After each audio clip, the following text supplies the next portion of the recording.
मोची कोई जात नहीं बल्कि एक पेशा है, मगर समाज चाहे वो हिंदू हो या मुसलमान वो ये कहता है कि जूतियां बनाने वाले मोची हैं। बात कहीं तक होती तो कोई बात न थी। समाज ने लफ्ज मोची को गाली बना के रख दिया है, हमारी बिरादरी को हकीर समझा जाने लगा है। ये काम इस्लाम की तालीमात के खिलाफ है, मगर ये काम इस्लाम वाले ही कर रहे हैं। अफसोस का मुकाम है, हम कुछ कर भी नहीं सकते। जिस तरह से नालियों के किनारे रहने वाले लोग उसकी बदबू पसंद करने लगते हैं, उनको नाली की जो गंदगी होती है वो खुशबू जो है समझ में आने लगती है, उसको खुशबू समझ लेते हैं, उनको उससे कोई जो है फर्क नहीं पड़ता।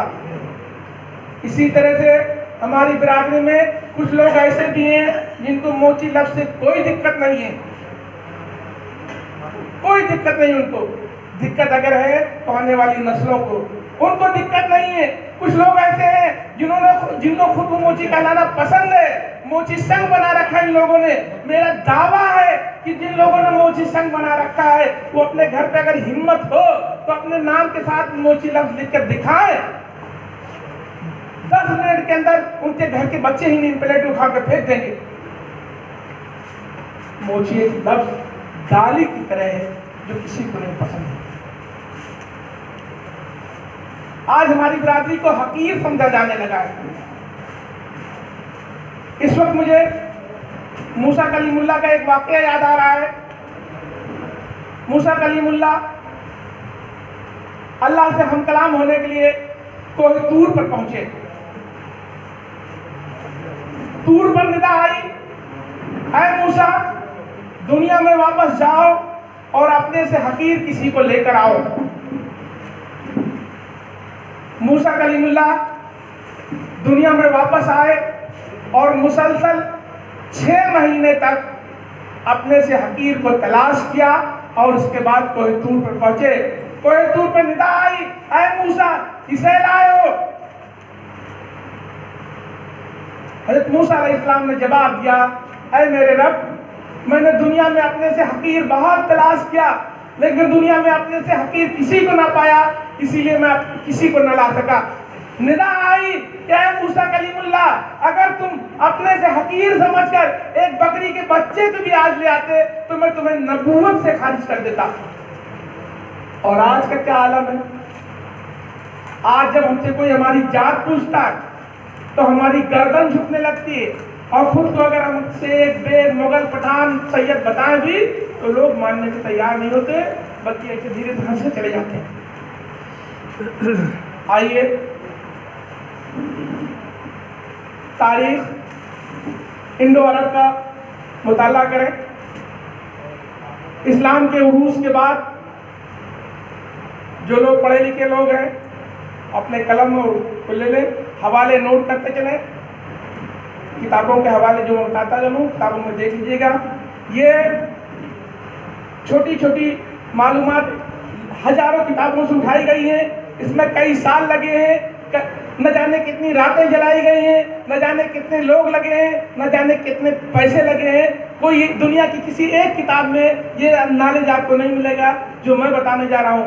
हजारों किताबों से छोटे छोटे टुकड़े उठाकर इकट्ठा किया गया है। इस्लाम के उरूस के बाद जब अरब ताजिर हिंदुस्तान में आए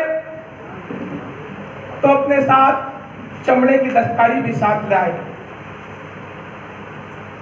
अरब ताजिरों के आने से पहले हिंदुस्तान में गोश्त काटने का धंधा नहीं होता था। उस वक्त समुद्रगुप्त, चंद्रगुप्त और अशोका की हुकूमतें थी। जानवर काटना तो दूर की बात, उनको छूना भी पाप था। आप लोग थोड़ा सा आगे आ जाए बगैर माइक के बोलने।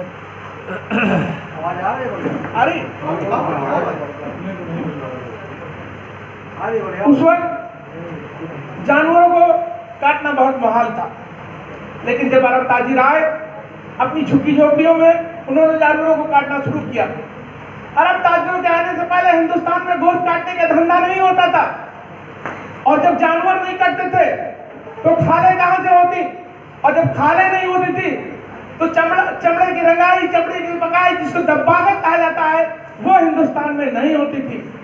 और जब चमड़ा नहीं होता था तो जूते चप्पल कहां से आते। इसीलिए उस वक्त आम हिंदुस्तानियों के अलावा राजे महाराजे तक कड़ाऊ पहनते थे। नोट करें, चमड़े की रंगाई, चमड़े की पकाई और चमड़े की बनने वाली सारी मसनूआत हिंदुस्तान में अरबों की देन है। अरब उस वक्त कई मामलात में हिंदुस्तान से बहुत आगे थे।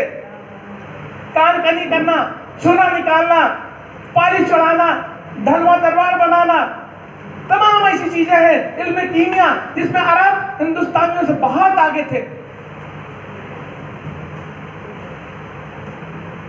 चमड़े की दस्तकारी हिंदुस्तान में अरब से आई और जूतियां बनाने का फन भी हिंदुस्तान में अरब से आया।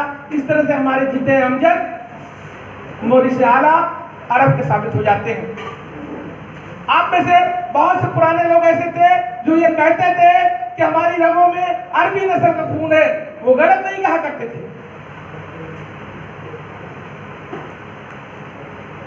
जब अरब ताजिर हिंदुस्तान में आए तो हिंदुस्तान में चमड़े की दस्तकारी फलने फूलने लगी।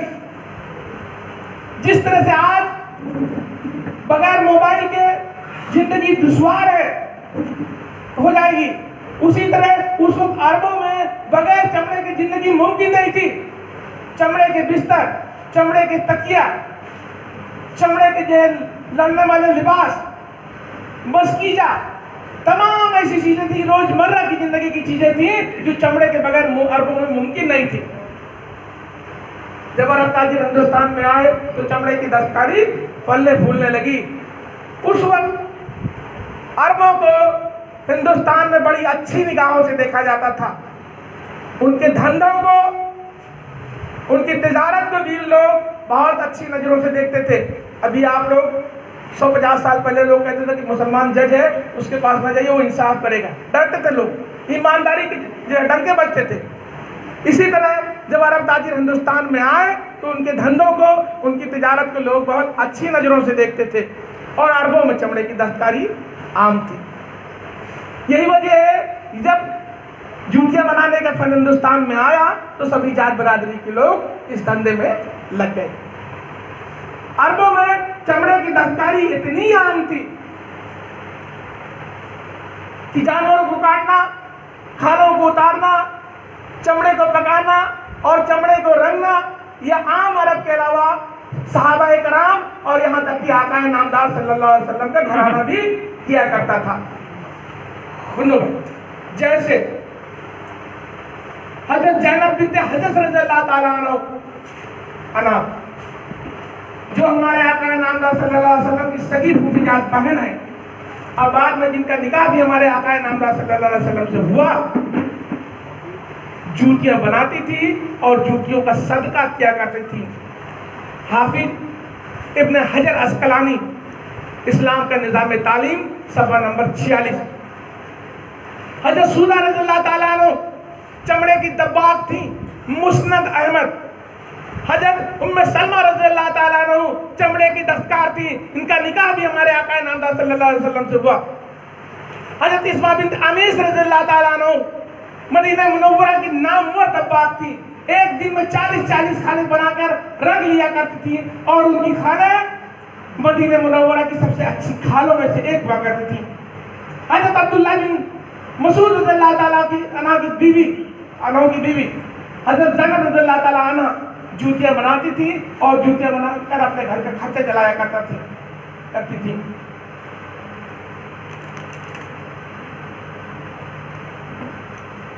हजरत अबू बकर सिद्दीक़ रज़ियल्लाहु ताला अन्हु जूतियां बनाते थे। हजरत अय्यूब सख्तियानी रज़ियल्लाहु ताला अन्हु चमड़े के काम करते थे। तारीख मसाइल खास। हजरत अबू सुफियान रज़ियल्लाहु ताला चमड़े का काम करते थे। हजरत यसार खुब्बाब रज़ियल्लाहु ताला अन्हु चमड़े का मोजा बना के बेचा करते थे। एक लंबी फहरिस्त है।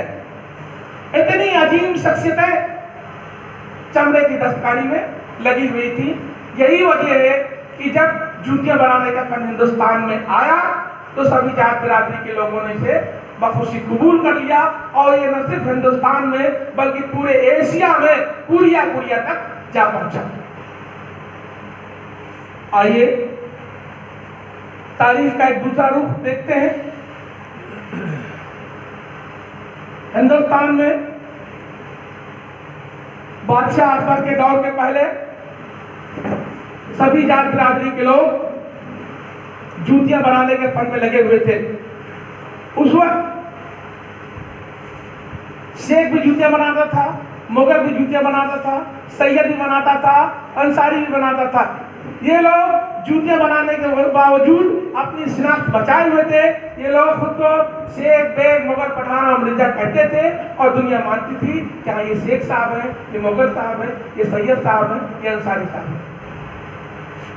मगर जब हिंदुस्तान में अकबर का दौर आया तो अकबर ने बिरादरियों का रजिस्ट्रेशन कराया। कुछ बिरादरियों को सहूलतें दी और कुछ बिरादरियों को सहूलतें छीन ली। अकबर ने अपने दौर में बिरादरियों का रजिस्ट्रेशन किया और ये रजिस्ट्रेशन काम यानी पेशे की बुनियाद पर किया। नोट करने वाली बात यह है कि हिंदुस्तान में अकबर से पहले जात पात वाली जात हुआ करती थी। अकबर ने बिरादरियां बनाई और ये बिरादरियां काम यानी पेशे की बुनियाद पर बनाई। जैसे सिलाई का काम करने वाला चाहे जिस जात बिरादरी का हो उसे दर्जी के नाम से रजिस्टर किया गया। जूतियां बनाने का काम करने वाला चाहे जिस जात का हो उसे मोची के नाम से रजिस्टर किया गया। इस तरह से दौरे अकबरी में हिंदुस्तान में जूतियां बनाने वाले लोग मोची के नाम से रजिस्टर्ड हो गए और समाज ने उनको मोची कहकर पुकारना भी शुरू कर दिया। मगर शेख, बेग, मुगल, सैयद इस बात का विरोध करता था। समाज कहता था तो मोची हो, मुगल कहता था नहीं मोची नहीं मुगल। समाज कहता था तो मोची हो, पठान कहता था नहीं भाई मैं पठान हूं मोची। वो विरोध करते थे। ये बात बिल्कुल सही है कि हमारी बिरादरी में शेख भी है, मुगल भी है, पठान भी है, मिर्जा भी है और दीगर बिरादरी के लोग भी हैं। लेकिन ये बात हम जानते हैं, हमारा खानदान जानता है, दुनिया हमको सिर्फ मोची मानती है और ये बात आज हमको मान लेनी पड़ेगी वरना लोग हमको पागल ही कहेंगे। एक बात जो बिल्कुल अटल सच्चाई है वो ये कि हम जूतियां बनाने वाले के यहाँ पैदा हुए हैं इसलिए मोची। हमने जूते बनाने का काम नहीं किया, हमारे बाप ने नहीं किया, हमारे दादा ने नहीं किया, हमारे परदादा ने नहीं किया, लेकिन हमारे किसी नस्ल में जूतियां बनाने का काम हुआ है इसलिए मोची। आपने मीर का नाम सुना होगा। मीर असलम तुर्क थे। उनको जब उरूज मिला, उनकी शायरी को जब उरूज मिला तो उनको दुश्मनों ने उनकी छानबीन की सिजरे की और उनसे 250 साल पहले उनके खानदान में किसी ने नानबाई का काम किया था और उनके दुश्मन उनसे जेलसी रखने वाले लोग उनको नानबाई के कहते थे, जबकि वो असलन तुर्क थे। तो हम जूतियां बनाने वाले के यहाँ पैदा हुए इसलिए मोची है। लेकिन लफ्ज मोची का बड़े भद्दे ढंग से इस्तेमाल हो रहा है। हमारे बच्चों की निगाहें नीची रहने लगी हैं, इसलिए सोचना पड़ रहा है हम क्या करें। जो दर्द, जो टीस, जो चुभन आज हम महसूस कर रहे हैं, वही दर्द, वही चुभन, वही टीस मुसलमानों की दूसरी पिछड़ी जातियों ने बहुत पहले महसूस कर लिया था। इसीलिए उन्होंने अपने 2 नाम रख लिए। उजरा रायनी हो गया, दुनिया मंसूरी हो गया, जुलाहा अंसारी हो गया, चिकुआ कुरैशी हो गया, मगर मोची मोची ही रहा। क्यों? क्योंकि हमारी बिरादरी कई जातियों को कुंबा थी, कई जातियों को कुंबा है। किसी को दूसरा नाम रखने की जरूरत ही नहीं महसूस हुई। जो जिस जात का था उस जात का बना रहना चाहता था। इसीलिए हिंदुस्तान, पाकिस्तान, बांग्लादेश, नेपाल, मलेशिया, चीन यानी मध्य एशिया में हमारी बिरादरी अपना कोई दूसरा नाम नहीं रख पाई। किसी को दूसरा नाम रखने में इंटरेस्ट था ही नहीं। मगर अब हमको जरूरत महसूस हो रही है। अब हमको जरूरत महसूस हो रही है कि हमारे बच्चे भी बाइज्जत तरीके से दूसरों को अपना सरनेम बताएं। और इसीलिए आज हम यहाँ इकट्ठा भी हैं। अब हमको सोचना यह है कि मौजी के बदल हम कौन सा लफ्ज लेकर आए जो कहने में, सुनने में, बोलने में अच्छा लगे। जहां तक अच्छा लगने का सवाल है, हम कोई भी अच्छा सा लफ्ज लेकर ले सकते हैं, मगर सिर्फ अच्छा लगने से काम चलने वाला नहीं है। जब तक उस लफ्ज की कोई तारीखी, कोई मिसाली हैसियत नहीं होगी, हमारी बिरादरी में मौजूद शेख, बेग, मुगल, पठान, मिर्जा वगैरह उसको नहीं मानेंगे। सिर्फ अच्छे लफ्ज से काम चलने वाला नहीं। मसलन जयपुर के लोग रहमानी शब्द लेकर आए, हम लोग गए, हम लोगों ने तहकीक की कि रहमानी लफ्ज कहां से लेकर आए। उन्होंने कहा कि अल्लाह रहमान, इसलिए हम रहमानी। मैंने उन लोगों से कहा, हमारी टीम ने उन लोगों से कहा कि अल्लाह रहमान सबके लिए है कि हमारी बिरादरी के लिए? अल्लाह रहमान तो सारी कायनात के लिए है। और वहां रहमानी भी अब कई बिरादरियां लिखने लगी हैं, इसलिए मजबूर हो गए वो भी सोचने के लिए। मसलन सुल्तानपुर में एक अच्छा लफ्ज उठा, हनफी। सुनने में, कहने में, बोलने में अच्छा लगता है, लेकिन हनफी एक मसलक है। हनफी, साफी, हम्बली और मालिकी, और चारों मसलक बराहक है।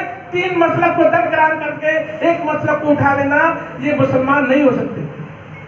आलिम दीन का कहना है कि मसलक को जात नहीं बना सकता।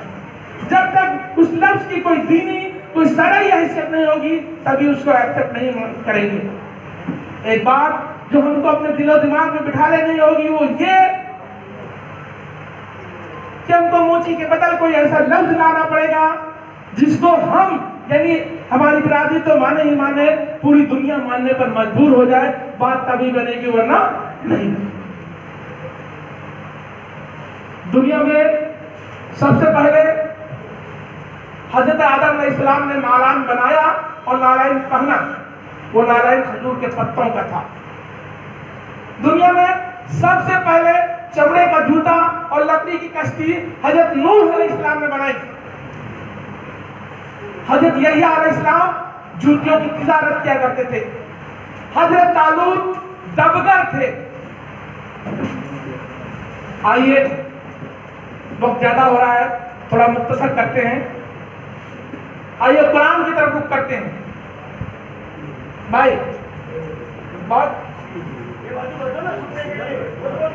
दुनिया की किसी किताब में कितना भी पैसा खर्चा कर देंगे आपको मिलेगा नहीं। हाँ, मेहनत करेंगे, ढूंढ लेंगे। आइए कुरान की तरफ रुख करते हैं। सूरह हुजरात आयत नंबर 13, सफा नंबर 46 पर अल्लाह ताला कुरान में फरमाता है कि आए लोगों, हमने तुम्हें एक मर्द और एक औरत से पैदा किया। हमने तुम्हें एक मर्द, एक औरत से पैदा किया, फिर तुम्हें खानदान और कबीलों में बांटा ताकि तुम एक दूसरे को शिनाख्त कर सको। अल्लाह ने हमको खानदान और कबीलों में बांटा, यानी हम खानदान और कबीले वाले हैं। हम अपने खानदान की शिनाख्त हो चुके हैं, मगर हम मंसूब कभी भी और किसी से भी हो सकते हैं। मंसूबियत की कोई शरई, कोई दीनी पकड़ नहीं है। अब हमको सोचना यह है कि हम मंसूब हों तो किससे हों? नबी से मंसूब हो, शहीद से मंसूब हो, सहाबा से मंसूब हो, औलिया किराम से मंसूब हो, बुजुर्गान दीन से मंसूब हो, कि मुहद्दिसीन या मुहद्दिसीन से मंसूब हो। दिल दिमाग को कंसंट्रेट कीजिए। जूतियां बनाने वालों में नबी भी गुजरे, जूतियां बनाने वालों में असहाबे किराम भी गुजरे, जूतियां बनाने वालों में मुहद्दिसीन और मुहद्दिसीन भी गुजरे, जूतियां बनाने वालों में औलिया किराम और बुजुर्गान दीन भी गुजरे, जूतियां बनाने वालों में इमाम अबू आजम हनीफा रज़ियल्लाहु ताला अन्हु के शागिर्द भी गुजरे हैं। इमाम अबू आजम हनीफा रज़ियल्लाहु ताला अन्हु, जिनको हनफी कहा जाता है, उन्होंने कभी भी जूता नहीं बनाया। इमाम अबू आजम हनीफा रज़ियल्लाहु ताला अन्हु के शागिर्द भी जूता बनाने वाले में गुजरे हैं। आप किनसे मंसूब होना चाहेंगे? बात मैं शॉर्ट कर रहा हूं, वक्त ज्यादा हो गया है। इस्काफ, हिसाब, खुफा, दब्बा, हुज्जा और कनरचा। बड़े भाई आप लोग आगे आ जाए, आगे आ जाए, लंबा पड़ा, आगे आ जाए। इस्काफ, हिसाब, खुफा, दब्बा, हुज्जा और कनरचा के माने होते हैं जूतियां बनाने वाले यानी मोची। अरब, यमन, इराक, ईरान, हबशा वगैरह में जूतियां बनाने वालों को इन्हीं नामों से पुकारा जाता था और पुकारा जाता है। शकील भाई,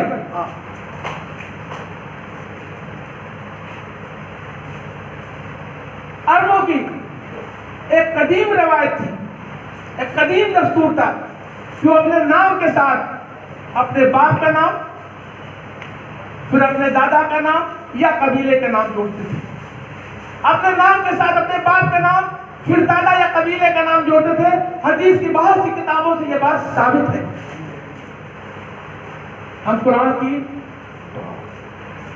तरफ फिर रुख करते हैं। कुरान में अल्लाह ताला फरमाता है कि हमने तुम्हें खानदान और कबीलों में बांटा।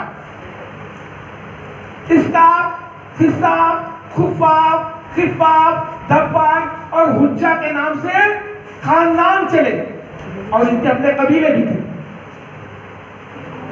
कुरान का पहला लफ्ज है खानदान। हम कुरान के पहले लफ्ज को उठाते हैं खानदान। इस्काफ, हिसाब, खुफाफ, दब्बा, हुज्जा और कनरचा के नाम से खानदान चले। इन खानदानों का अगर हम आपस में मुआवजा करें दीनी खिदमत की बुनियाद पर, तो इसमें दो खानदान बुलंद नजर आते हैं। एक इस्काफ जिसको इस्काफीन भी कहते हैं और दूसरा खुफाफ जिसको खुफाफीन भी कहते हैं। ये दो खानदान दीनी खिदमत की बुनियाद पर औरों से बुलंद नजर आते हैं। और अगर हम इन दोनों खानदान का आपस में मुआवजा करें, इस्काफीन और खुफाफीन का, तो खुफाफ बुलंद नजर आते हैं दीनी खिदमत की बुनियाद पर। लेकिन हमारी मजबूरी है, हालात की संगीनी है कि हम अपने नाम के साथ खुफाफ लफ्ज नहीं लगा सकते।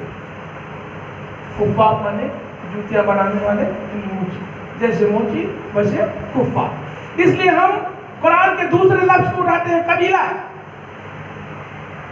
हमने तुम्हें खानदान और कबीलों में बांटा। यूं तो अरब में बहुत से कबीले थे, बहुत से कबीलों में जूतियां बनाए जाते थे, लेकिन दीनी खिदमत की बुनियाद पर जहां तक मेरी रिसर्च पहुंची है, कबीले तीम, कबीले तमीम, कबीले असलम, कबीले गफार, कबीले अवस, कबीले रवैया और बनु सलीम, इन कबीलों में जूतियां बनाने वाले लोग थे। और जब इन कबीलों का आपस में मुआवजा करते हैं तो इन कबीलों में दो कबीले औरों से ज्यादा बुलंद नजर आते हैं दीनी खिदमत की बुनियाद पर। एक कबीले असलम और एक कबीले गफ्फार। एक हदीस शरीफ है कि आका नामदार सल्लल्लाहु अलैहि वसल्लम ने मदीने मुनव्वरा की गली में नमाज अदा करने के बाद सहाबा कराम से फरमाया कि ऐ लोगों सुन लो, अल्लाह ने कबीले असलम को महफूज कर दिया और कबीले गफ्फार को बख्श दिया। हदीस शरीफ है, मशहूर हदीस शरीफ है कि अल्लाह ने कबीले असलम को महफूज कर दिया और कबीले गफ्फार को बख्श दिया। कबीले गफ्फार और कबीले असलम का जब मुआवजा करते हैं तो दीनी खिदमत की बुनियाद पर कबीले गफ्फार ज्यादा बुलंद नजर आता है। कबीले गफ्फार अरब का एक बहुत खूंखार कबीला था। उनके इलाकों से गुजरते हुए लोग डरते थे। काफिले अगर उनके रास्ते से गुजरना होता था तो उनको खराज दिया करते थे। ये जंगजू थे। इस कबीले में सबसे पहले हजरत अबू ज़र गिफ़ारी रज़ियल्लाहु ताला अन्हु इस्लाम में दाखिल हुए, जिनको सानिया सिद्दीक भी कहा जाता है। देखिए हदीस का मामला है, दिल दिमाग को कंसंट्रेट कीजिए, भटकिएगा नहीं। किस कबीले में कबीले गफ्फार में सबसे पहले हजरत अबू ज़र गिफ़ारी रज़ियल्लाहु ताला अन्हु इस्लाम में दाखिल हुए। उनके कहने पर, किनके कहने पर? हजरत अबू ज़र गिफ़ारी रज़ियल्लाहु ताला अन्हु के कहने पर उस कबीले के सरदार खुफ़्फ़ार माने जूतियां बनाने वाले, खुफ़्फ़ार बिन एमा और उनके वालिद एमा बिन रज़ा रज़ियल्लाहु ताला अन्हु इस्लाम में दाखिल हुए। किसके कहने पर? हज़रत अबू ज़र गफ़ारी रज़ियल्लाहु ताला अन्हु के कहने पर।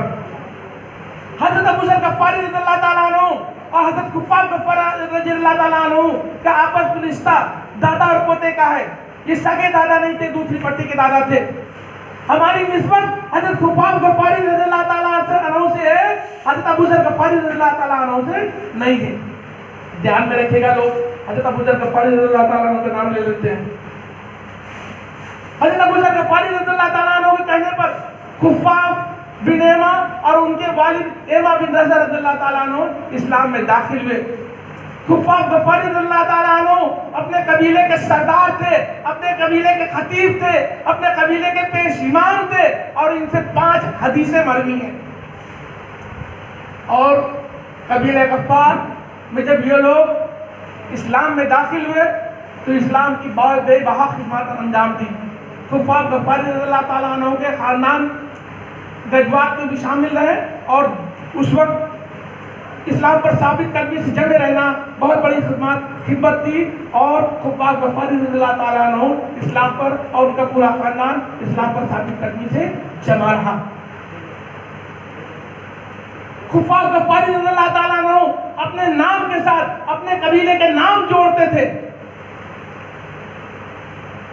खुफ़ाफ गफ़ारी रज़ियल्लाहु ताला अन्हु अपने नाम के साथ अपने कबीले के नाम जोड़ते थे। आका नामदार सल्लल्लाहु अलैहि वसल्लम के दुआ के तुफ़ैल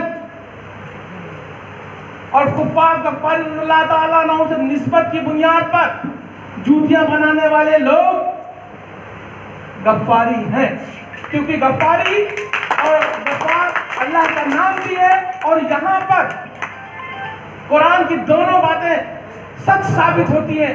क्या लोगों, हमने तुम्हें खानदान और कबीलों में बांटा। हमारा खानदान खुफ़ाफ खानदान और हमारा कबीला कबीले गफ़ार है। इस तरह से हम आज से अभी से बल्कि इसी वक्त से गफ़ारी हैं। और एक बात और इस खानदान के 3 लोग हिंदुस्तान की सरजमीन पर कदम रंजा हुए। हिंदुस्तान की सरजमीन को इस कबीले के और इसी खानदान के 3 लोगों के कदम बोशी का शर्फ हासिल हुआ है। इस तरह से हमारा सिजरा इतना नजदीक का सिजरा है। हमारा जो है नस्बी सिजरा कबीले गफ़ार से है और हम लोग गफ़ारी हैं। किसी साहिबान को अगर इस सिलसिले में कोई भी जानकारी और लेना हो या कोई सवाल करना हो तो वो आप कर सकते हैं।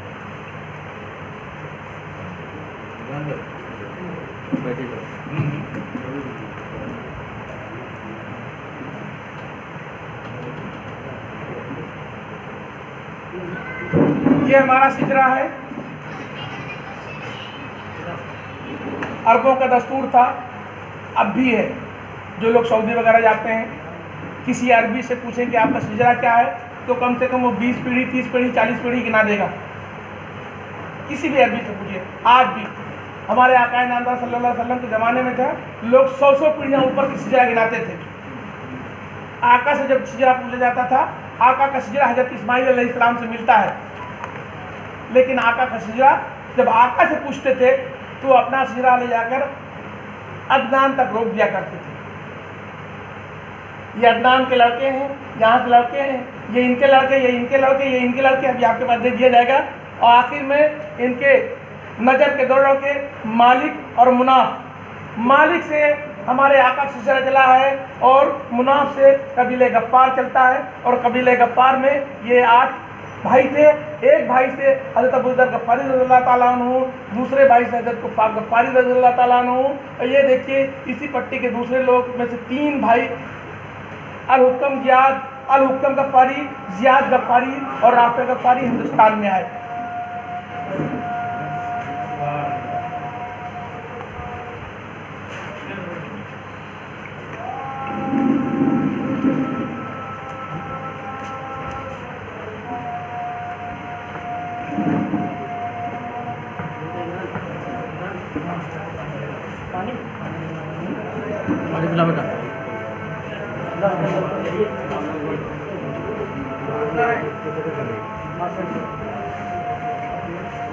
पानी दो आप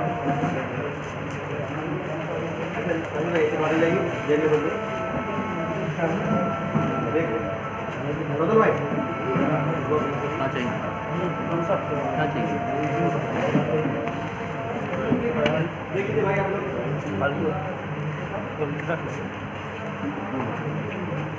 फोटो इस पे व्हाट्सएप पे डाल देंगे, व्हाट्सएप पे डाल देंगे। आप किसी कंप्यूटर की दुकान पर 5 रुपये देंगे, निकल आएगा। इसको घर पे हुसूल बरकत के लिए लगाइएगा तो हमारा फोटो हटा दीजिएगा। घर पे लगाना है, लगाने से हुसूल बरकत है, लेकिन ये फोटो हमारा हट जाना चाहिए। हम तो इसी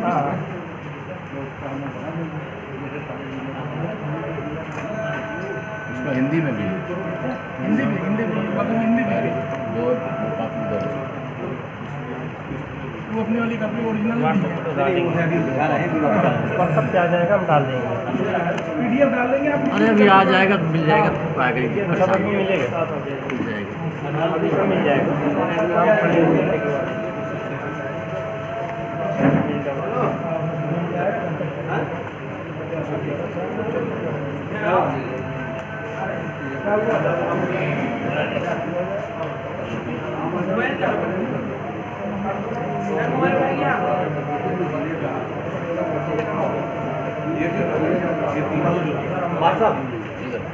अच्छा नंबर बताइए अपना, भैया नंबर बताइए आप अपना।